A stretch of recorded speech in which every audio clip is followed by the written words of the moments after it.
Welcome to the Real Estate Investing Club. This is the place everyday real estate investors gather to share their best stories, biggest insights, and favorite tactics to grow a portfolio of cash flowing properties in today's market.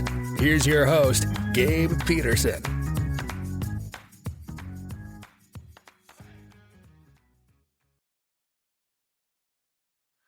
All right. Welcome back to another episode of the Real Estate Investing Club. Today we have Megan Fate Jordan with us. Megan is a broker owner at Bay Brokerage and also an investor with single family and some alternative assets that we're going to get into here soon. But I'm super excited, Megan. Thank you very much for hopping on the show. Yeah, thanks for having me. I appreciate it. Absolutely. It'll be fun. Yep. I told you before we got on here, we like to start with stories. We like to hear kind of how people got into real estate because we all have good ones. So I'm sure you got a good one too. Why don't you take us to the beginning? How'd you get started in real estate? I do and I don't. I feel like I have like a very stereotypical story. So I was born and raised in Tampa. That's where my brokerage is now. And my mom got her real estate license when I was probably 8 or 9. And my dad's also in sales. So sales just runs in my blood. In the blood, yep. Yeah. And so I went to college at Florida State University. And I double majored in marketing and psychology. And I really thought that I wanted to do consumer behavior research. Like, why do people pick certain brands, that kind of thing. Mm-hmm. But then when I started looking into how expensive grad schools are, I decided that if I wasn't completely sold on it, I was going to try to do something in the meantime and maybe do some like courses, listen to some podcasts, kind of figure out if that's really the true path I wanted to go down before I put myself in debt, because I was lucky enough to graduate college without any debt through like scholarships and stuff. Yeah. One of the few, and I didn't want to really screw it up. So after I graduated college, my mom just kind of told me like, hey, you should get your real estate license, because even if you don't end up doing real estate, if you refer me or like your friends, when they start buying houses, you get 25% of my commission. And I didn't really know that at the time. So I got my license, and for some extra cash, I started doing some showings for her. And the first showing I did, it was like a light bulb went off, and I was like, oh, this is really fun. Like, I can get paid to help people, to be nosy, to like, I'm a creepy person in regards to like, I dig deep in the internet in regards to like permits and all that kind of fun stuff. It's like I can utilize all the things that I love to help people, and I've had my license since then, and I've been doing it since then. So nice. I love it. Just kind of fell into it, kind of, but not really, So it always helps to have somebody in the family with that experience. I'm always jealous when I hear people grew up in a real estate family and they had that going into it, but so it sounds like that was kind of the case here. Your mom was that influence. I listened to her on the phone 24/7, whether I wanted to or not. I went to open houses with her. I was in the car for showings. So I had a lot of knowledge that I didn't even realize I had stored away until I started doing showings. I was like, oh, I've heard her talk about this before. I know the answer to this, So I was she was smart. She primed me from a young age without really pressing it. And then here we are. Here we are. Yep. So we don't often have brokers on here because it is a real estate investing show. We do focus on investings. But I know that you've built 2 brokerages so far. And one of the first one that you built did kind of focus on long-term stay rentals. So the investment side of real estate. Let's just get into starting a brokerage, your experience with it. What were some of the first few hurdles you had to overcome when you started your brokerage? Oh man. So I got my broker's license when I was 25, and I got it with the intention of opening up this property management and investment real estate firm in South Tampa. And so I really focused on helping families like buy and hold properties. South Tampa in particular is very school district run. There's not a lot of great public school districts in Florida, but South Tampa has one of the top 100 in the nation. So a lot of people who come to Tampa wanted to live in South Tampa because of the school district. So that's the area that we focused on. And so I got my broker's license and opened that up, and I didn't have any broker mentors. I didn't know what I was doing. But what I am really good at is researching and asking for help and taking my ego away. Yep. So what I really did was I would just call people that, like other agents that I knew, saying like, hey, do you know a nice broker? Like, would your broker talk to me, answer a few questions? And sometimes it'd be like, no, I can't even get them on the phone. But then sometimes I got a hold of some really nice people who were willing to help and like give away what they had learned for free, just in just the hopes of like helping someone else.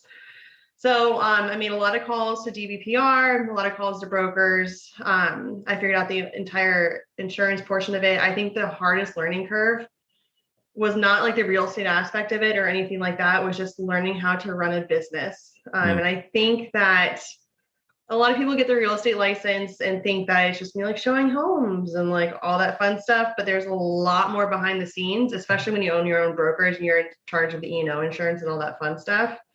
That was a big learning curve, like how in depth and how much stuff's involved and how to make things run smoothly, like what softwares to incorporate, all that fun stuff. So yep. If you ever want to, real estate is great because it can be just project based. If you want to just do one flip and just have it be, that's your involvement. But if you do want to build, real success, real legacy in real estate, you do have to actually build that business. And that's something that all of us in the industry have to kind of overcome. And even with my investors, like having them, like teaching them, I've taught a few how to use spreadsheets to keep track of budgets and stuff like that, because there is a business portion of it, and hooking them up with my accountant for capital gains taxes and all that stuff. Like there's a lot more in depth versus just finding a house, making it look pretty, fixing the major systems with it and making money. Like there's a lot more stuff. Like you're managing people and you're managing money. You're setting expectations, like there's a lot of market research, like there's a lot of stuff behind the scenes too, on the investment portion, like you're running your own business. Yep. So before we put this topic down, coming fresh out of starting your own business, I do want to just ask, what are, from the actual business side of it, not the brokerage side, but from the business side, what are the systems that you felt, really moved the needle for you, really helped you kind of open up the floodgates to the point where you could actually step away a little bit and work on the business versus in it?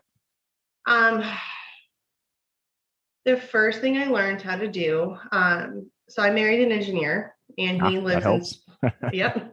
He will not touch my business. Stay away. I have asked him so many times. It's like, I will pay you as a 1099 employee to do this for me. But no. So he taught me pretty early on. The first thing that I learned was budgeting and spreadsheets and how to do formulas in them and keep track of that. I also use, for one of my businesses right now, I use the software called Asana, which you're able to add other team members into it. It's kind of like a log of daily activities. It has a calendar, stuff like that. I really like that. That's a free app as well.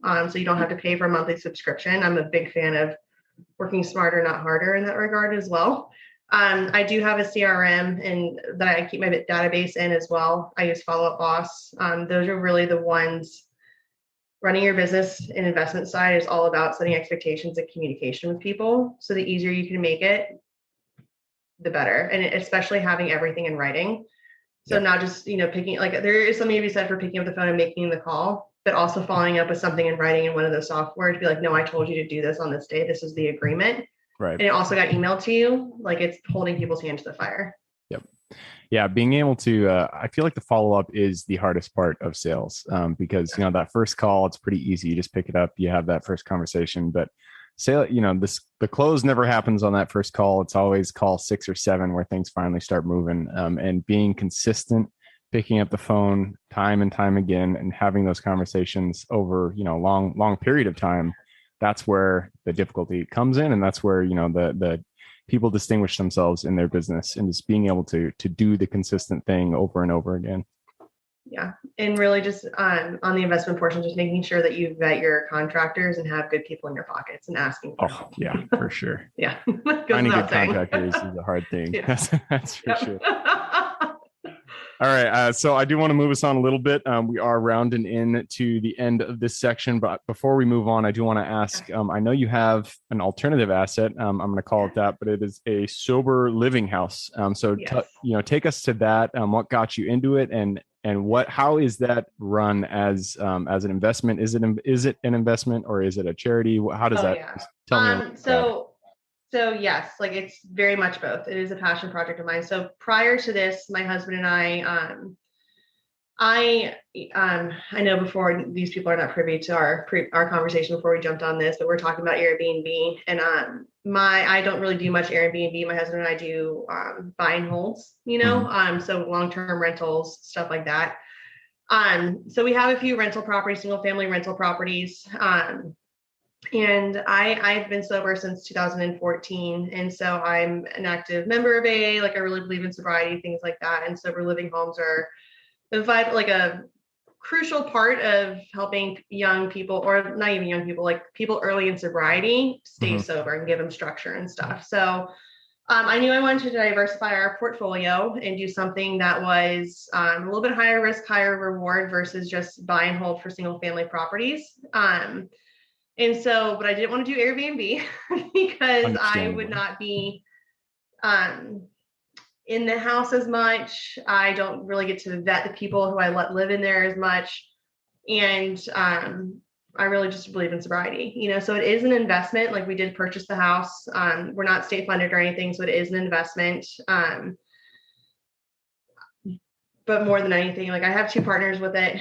And more than anything, like it is very much a passion project for us as well. Like just kind of seeing the light bulbs. Like we have weekly meetings on Sunday and we get to sit down with, like, it's a guy's halfway or sober living house. And so we get to hear about their progress and just seeing like their lives turn around. Like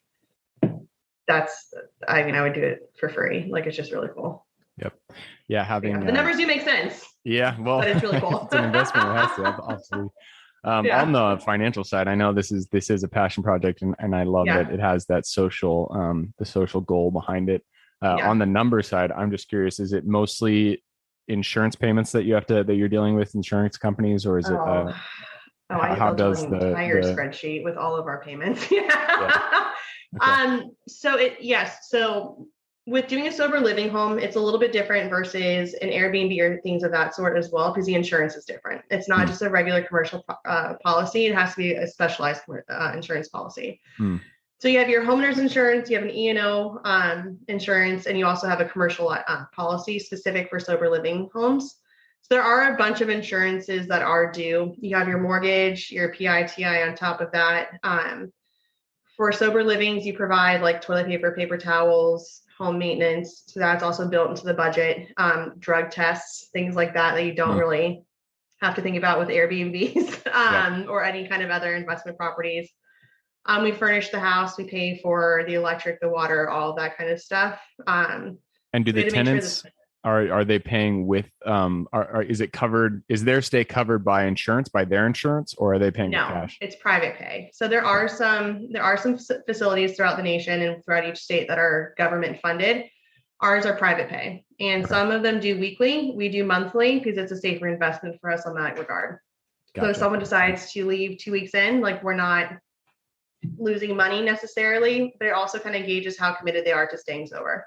Yep. So for us, our tenants, our guys pay on the first of every month, like a certain set amount in each room based on, like, we have a private suite and stuff like that. So it's different monthly premiums. So they pay on the first of each month. So it's private pay. So it's not insurance.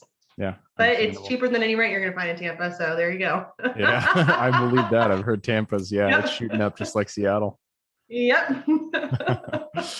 All right. Well, I appreciate you sharing everything. I did take a peek at the clock. We have gone through our 15 minutes. So I'm going to move us on to the quick question round. Are you ready? Yeah. All right. Let's rock and roll. Starts with education. I'm a big bookie, so give me two recommendations. If you're not into books, you can go do YouTube channels, Spotify, or podcasts, whatever you like. Just give me two of them, one for general life wisdom, and then one for business or real estate specific. Okay. So I love reading books. I read every night. So I will do books. There is a book that I read in college. I took a sales class called Don't Spill Your Candy in the Lobby. And it just talks about different sales tactics, but like in very simplistic terms. And it combines like sales tactics as well as like being a good human being and how to run a business and like set standards and boundaries and all that stuff. So I loved that. That taught me how to run my investment properties, how to deal with tenants. That taught me all of the things. So that's my favorite business book. Sorry, the title was Don't Spill Your Candy in the Lobby, right? Yes. That's And if you read the book, you'll see why. Yeah. It's like this metaphor for one of the sales tactics. And it was a really cool book. I thought the title was insane when I first saw it assigned to me. And I was like, what? But then when I started reading it, it stuck. It really stuck. And maybe it was just the period of life I was in, but it made a big impact on me. Right on. I love it. Yeah. And then personal books. God, I'm reading some really stupid like murder mysteries right now. All right. I can't even tell you the names because I just like blow through them, just unwinding from the day.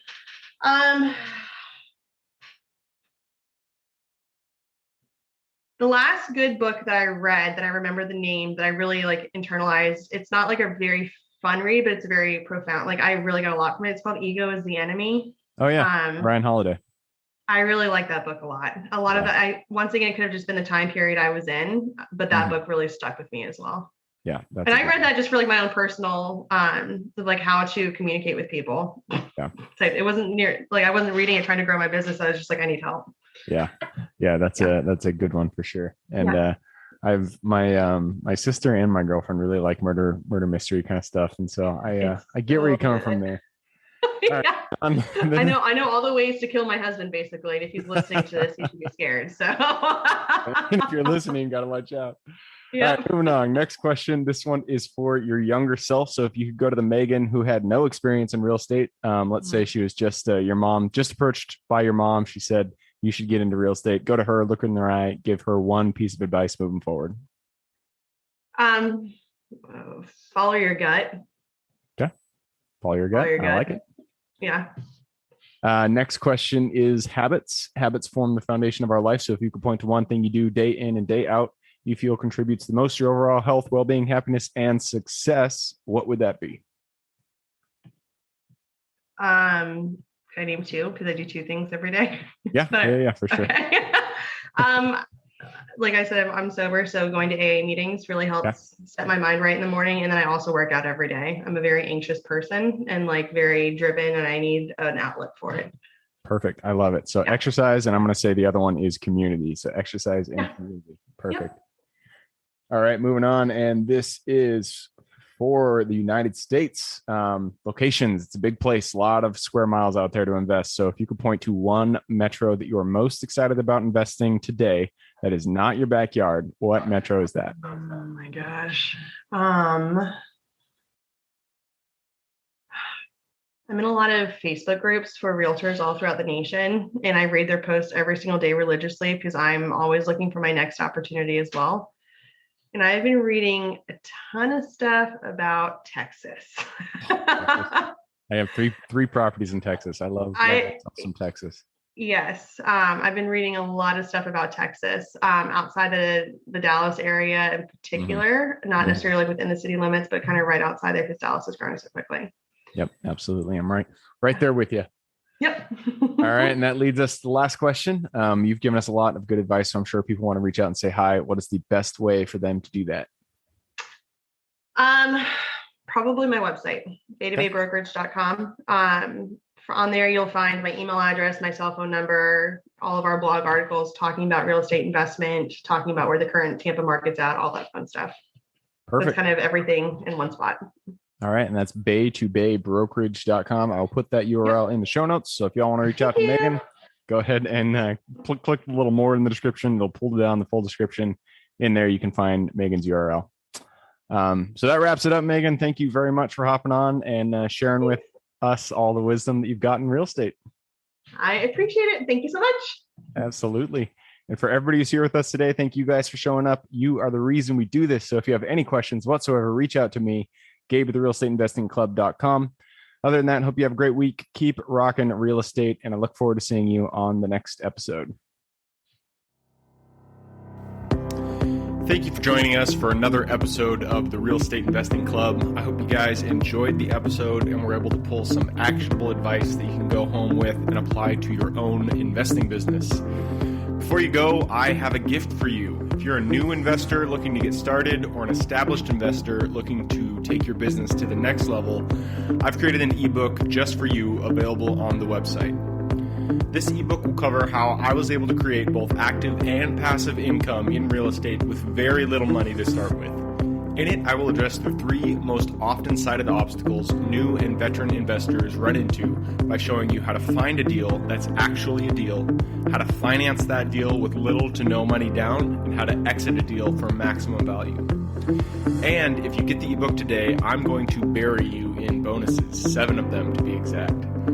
First, you'll get the off-market lead generation blueprint, which will take you through the exact systems and processes we use to generate off-market leads like clockwork, which is the most important skill when it comes to creating real wealth in real estate.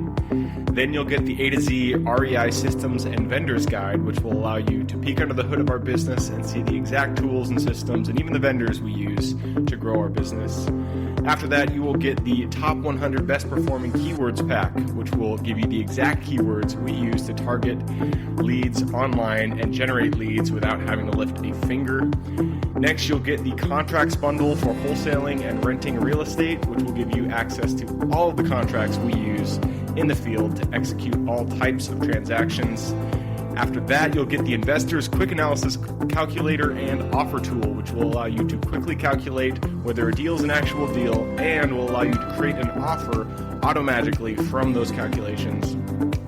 Next up, we'll give you the Investor's Daily Success Tracker, which is a tracker you can use to ensure you are taking the right actions day in and day out to reach your financial goals in real estate.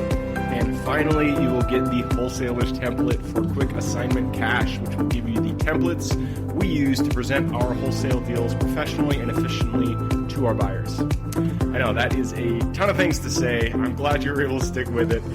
So you'll get both the ebook and all of those 7 free bonuses when you download the ebook today. All we charge is the admin cost to run the show. So if you are interested in the ebook and the bonus bundle, head on over to the website at therealestateinvestingclub.com. Click on Get the Ebook Bundle at the top of the page and take advantage of that deal. With that housekeeping item covered, I hope you have an absolutely fantastic day and even better week. Keep rocking real estate, and I look forward to seeing you on the next episode.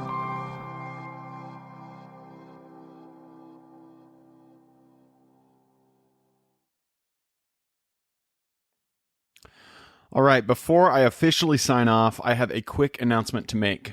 If you're interested in becoming a passive investor in one of my deals, my own company, Kaizen Properties, is looking for capital partners for our upcoming projects. We invest in what are known as recession-resistant assets, mainly self-storage facilities, mobile home and RV parks, and industrial properties.